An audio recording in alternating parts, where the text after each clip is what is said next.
Please allow me to introduce our final speaker this morning, Maeve Campbell. She's climate presenter, producer and reporter for Channel 4 News. She's also a columnist at Forbes and she's a media advisor for Cambridge University's Sustainability Institute. She's hosted the prestigious Blue Earth Summit, Tech Arena in Stockholm, the UN's Goals House and Channel 4's first ever climate summit. Most recently, she's been hosting Volkswagen's Sustainability Forum as well. She's a very busy lady and she's joining us now to talk about how we can get the message right on climate change and sustainability. Maeve.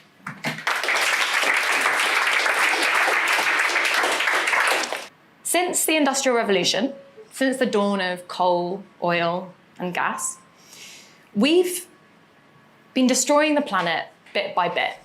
We have to face that. And by doing that, we've been making the Earth a less and less stable home for us to live on.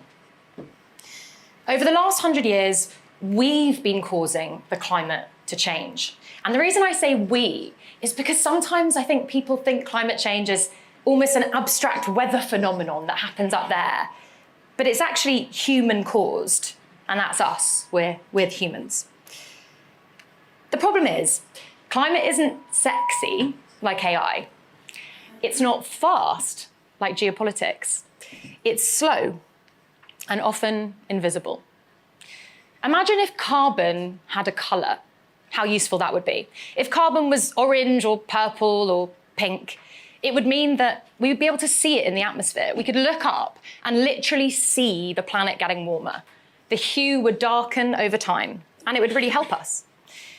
But the problem is, life isn't like that. Does anyone remember when the sky turned orange in New York last year?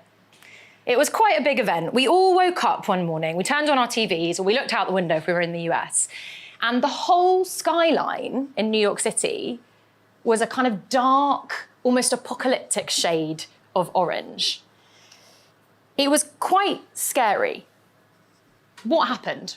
So at the time, there were wildfires happening in Canada, and the pollution from that blew over to the US and made the sky orange.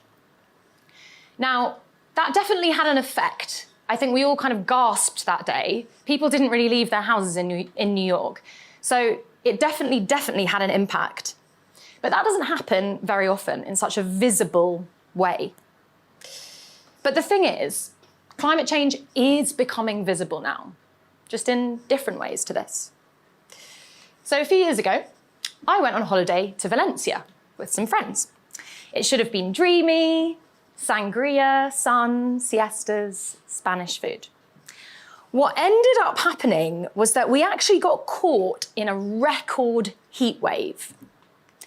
46.8 degrees Celsius in 2023. Just take that in for a sec. We had an apartment with no aircon, 3 friends, 1 fan. Unbearable, to put it lightly. Just this Christmas, I went up to the Lake District with my family to go walking, to go cycling, one of my favourite places in the world. But on a January, cold, Christmassy morning, we woke up and there was nearly a metre of floodwater outside the house. Safe to say the holiday was ruined. The car that we were driving was destroyed. The electric bikes we've been using to get around were destroyed. And we actually were trapped in the house for nearly 24 hours while the water went down. So I'm telling you these stories because they're personal to me, but they're actually not just personal. They're symptoms of a global problem. And as dramatic as those moments felt to me in the UK or in Spain, they're actually nothing compared to what people are experiencing every single week in the global south. Deadly droughts in East Africa. Killer heat waves in India. And wildfires sweeping across South America. Whether we like it or not, and as uncomfortable as it is in this room to sit here in the lovely ivy and talk about this, it is real, it is happening, and all of these things are connected. So who's to blame? Oh no. Who is to blame? Is it me and you sitting in this room? Not really. What I would say is that it's the system's fault.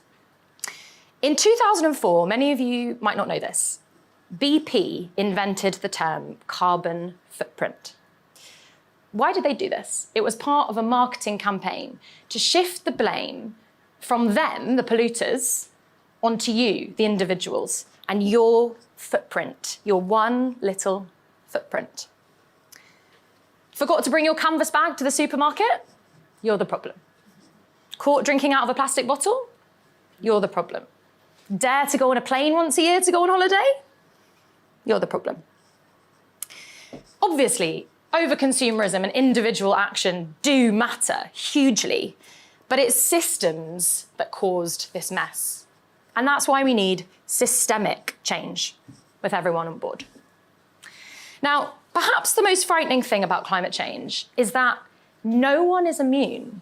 Literally no one. Like, can you think of many other things that no one is immune to? What I would say is we can flip that on its head. It is frightening, but also it means that climate change is what connects us. It's actually not what divides us. Whether you're rich or poor, you're still affected.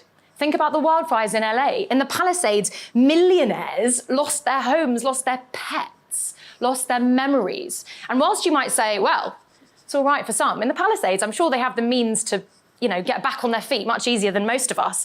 But some things are irreplaceable. Just this week, as was mentioned, the floods in Texas were absolutely tragic. Young girls just going on a summer camp were washed away because the floods were so sudden. Climate change, without a doubt, is the defining issue of our time.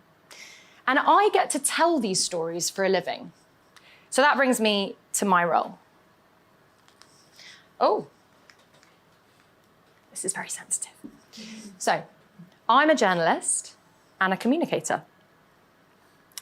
My responsibility is immense because I get to tell these stories and I get to make the science accessible and human, to talk about the impacts, but also the opportunities that arise.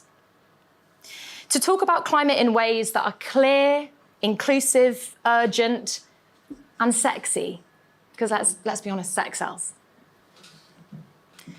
And always to be hopeful and solution focused. These are some articles I've written in the last few years. Over here, a leather alternative that are some people that I met recently who are making leather out of beer, literally brewing beer to make leather, to try and disrupt the industry. And this was quite a fun one as well. London's first renewable rave in Hackney, which had solar sound systems and edible cups. So what I've realised through doing my job and throughout doing my career is that climate has a role to play in every single story. And we shouldn't be scared of that. So whether you're reporting on tech, on music, on entertainment, on sport, on business, there's literally always an angle. Let's take Wimbledon last week. On Monday, it was too hot for the stars to play their best, let's be honest. Or Glastonbury, say you're a music journalist. Why aren't we talking about the artists who are doing sustainable touring or who are being creative about how to green the production of their shows? AI, the zeitgeist of the moment, clearly. But we can't ignore the energy and water use associated with it, and we need to be talking about that. Finance. Finance isn't just money. Finance, as has already been mentioned, is insurance. People literally can't get home insurance because they've just found out that their houses are built on floodplains or in newly designated wildfire zones. Environment isn't a beat anymore. It's the backdrop to everything. And it's the same for business. Sustainability shouldn't be an afterthought or a marketing ploy for a business. It should be embedded into every single part of the supply chain in every single company. Otherwise, we spot it. We spot greenwashing, as journalists certainly, but also as consumers. We are eagle-eyed and ready to see who is doing it right and who's pretending. Communication matters. Being honest matters. Let's take Lego as an example. Just a few years ago, Lego decided to come up with a scheme to make their famous bricks out of recycled plastic bottles. Sounds great, right? What happened? They actually found out that the process of manufacturing the bricks out of the recycled bottles was actually more carbon intensive than the original one. So they scrapped it. But in scrapping it, they admitted what they were doing. They told us about it. They wrote an op-ed in the FT. And that really, really, really matters as consumers. When you show your workings, when you admit your mistakes, that builds trust. So, climate change needs a PR makeover, and I passionately believe that. I don't know if any of you recognize these two images here, but in my climate storytelling, what I try to do is to be creative, to be weird, to be hopeful, and to be funny. So on the left here, we have Oblivia Coal Mine. Now, she's pictured here sipping on oil to satirize the links between fossil fuels and our pensions. That was a big campaign with Make My Money Matter last year. On the right, we have Benedict Lumberjack, the sweltering hot CEO sitting in a sauna, all the while funding the destruction of our forests. I warmly, warmly encourage you to go and watch these videos. They are brilliant, they are satire, and they work. That's how you reach people. Now, if we don't tell these stories, the question is, who will? And that's my job. Everyone has a role in the narrative. Whether you're a CEO, whether you're an NGO, whether you're a policymaker, a healthcare worker, a teacher, a parent, or just a concerned citizen. What I want you to take away from today is to let your words and your work reflect the future that you want for your children.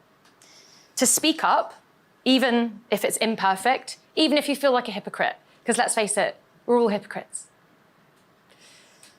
To remain resilient amid rampant skepticism, because the stakes are high. And delay is the new denial.